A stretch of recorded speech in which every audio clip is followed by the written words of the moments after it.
Hello, my name is Trish Fleury. Along with Bettina Roundy, I am a co-lead for the Welcoming Committee at First Lutheran Church in Lincoln. The church is excited and honored to be partnering with Lutheran Family Services of Nebraska to welcome Afghan refugees to our community. These newcomers are in a group of about 55,000 people who fled from Afghanistan with their lives and very little else. They are temporarily housed in U.S. military camps around the country, waiting for their opportunity to resettle. Lutheran Family Services expects 230 individuals to arrive in Lincoln and another 400 to the Omaha area sometime between now and January 2022. These numbers are individual people, often traveling as family groups with an average size of about 5. The process of arrivals has been slower than Lutheran Family Services expected, but we do know it will pick up soon. They're in the process of working with 40 to 50 organizations, businesses, and congregations like ours who've expressed an interest in co-sponsorship. It's good to note that this group of people are not the Afghan allies who work closely with the U.S. military and the U.S. government as translators and so forth. Those people are called special immigrant visa status. They're allowed to arrange their own travel within the United States. However, if they should come to Nebraska, they could go to Lutheran Family Services and receive the same services that are available to any refugee. In early October, a small group of members from First Lutheran Church met to prayerfully consider what we could offer to refugees. We took a leap of faith and quickly decided that we wanted to co-sponsor one family as early as possible and to add a second family later on. Sponsorship begins by furnishing an apartment.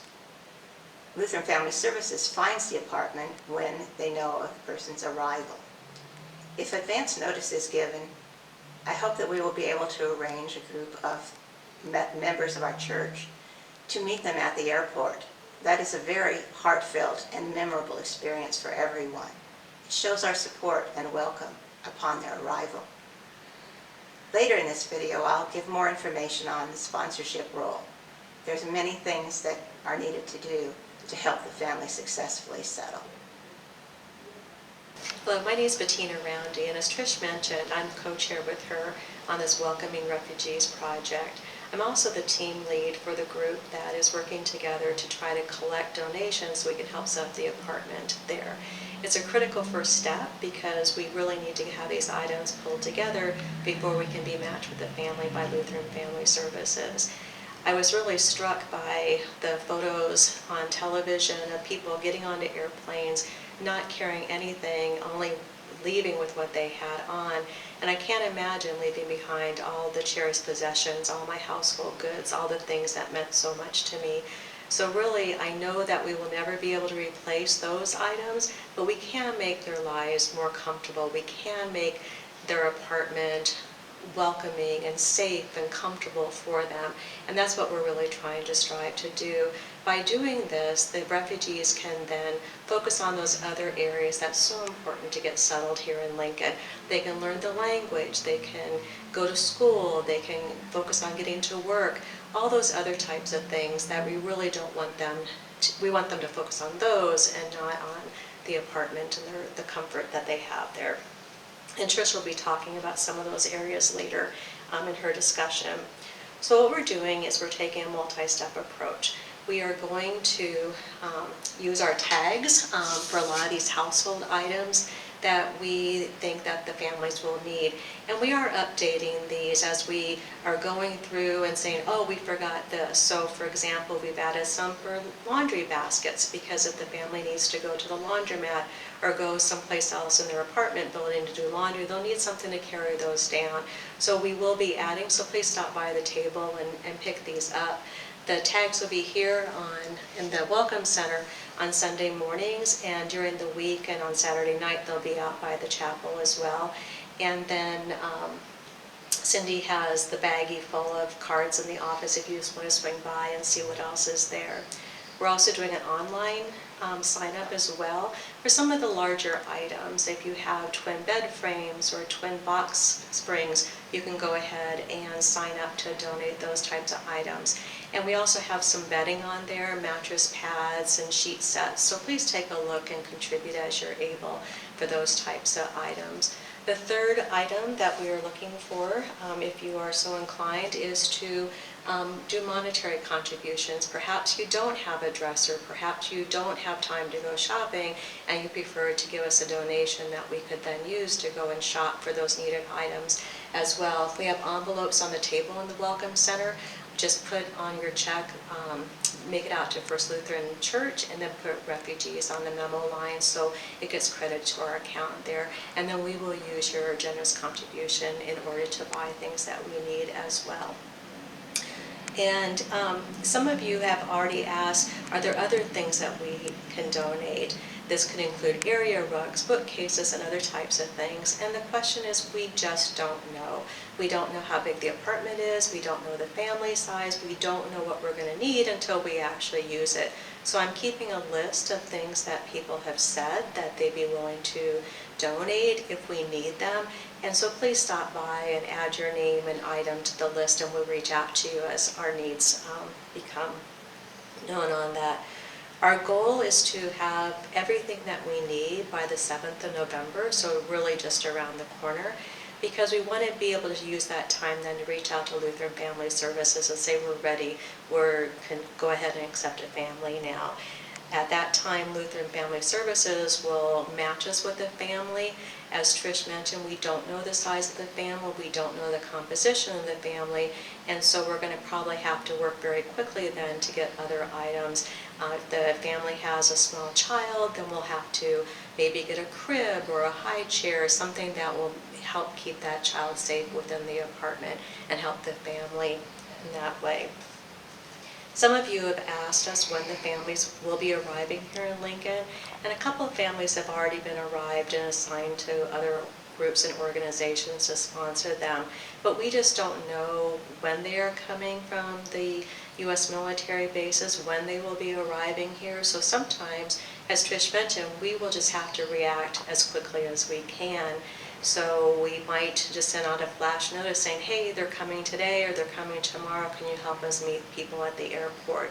The same thing is with the apartments, because Lutheran Family Services need to go to a landlord. They need to sign the lease. They need to find all these places for people to live. So we won't know that. And some families might actually arrive and get moved into an Airbnb or some other type of temporary housing. And in that case, we'll have to play catch up to get the apartment set up. That actually could be a good thing, because perhaps the family can help us set up the apartment, put things where they want it to go, and have that ownership and responsibility there. So they can work with us on that as well. As soon as we have the information that we need, and we can share it with you, we will go ahead and do so. I just kind of feel like we're in a hurry up and wait kind of mode. We're hurrying up to get the items that we need, and I really appreciate your generosity. And then we will wait for the family to arrive and be matched. So thank you for your support.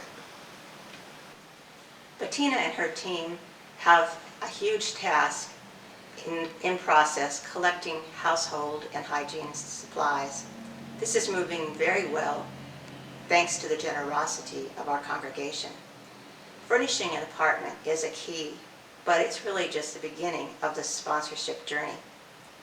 Refugees who receive support through sponsorship have a much greater chance of successful adjustment to new culture and community.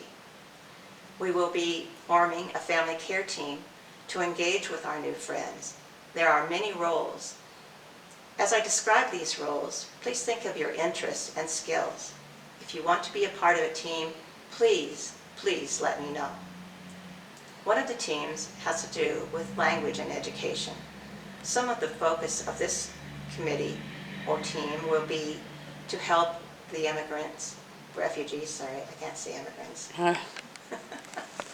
That's fine.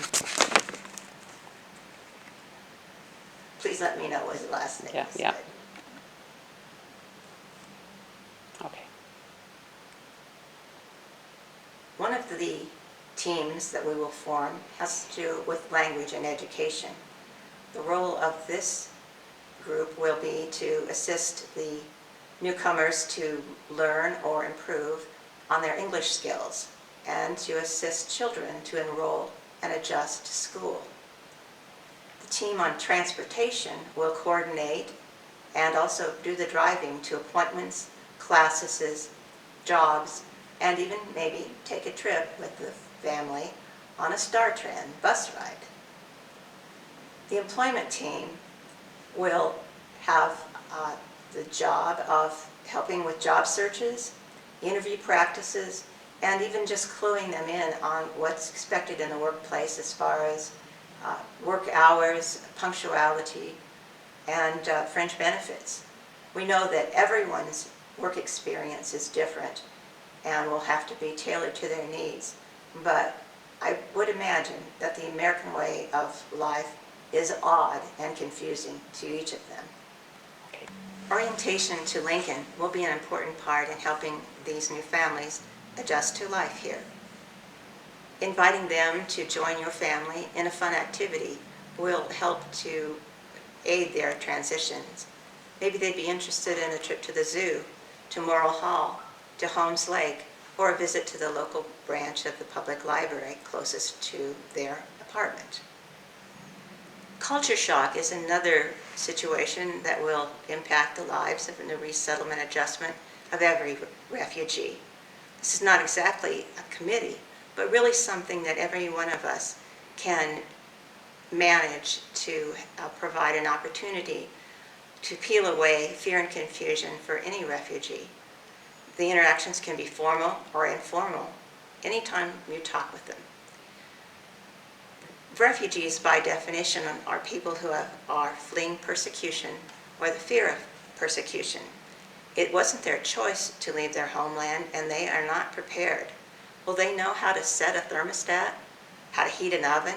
And they certainly won't know what LES means. If you hand them a $10 bill, well, what is it? What will it buy? And why does it buy more at Goodwill than at Kohl's? The rules of etiquette that are second nature to us will be unknown to them. Will they understand checking accounts, car insurance, income tax? And what do people in Nebraska mean when they say, "Go Big Red"? As we offer care and support, each of them can begin to make more sense of the world as we know it. We all have simple gifts to give. A smile. A smile can say, "I see you. I'm glad you're here." Offer kindness and welcome. Welcoming, well, that's who we are. This is God's work, our hands, and Lincoln, Nebraska, is our mission field.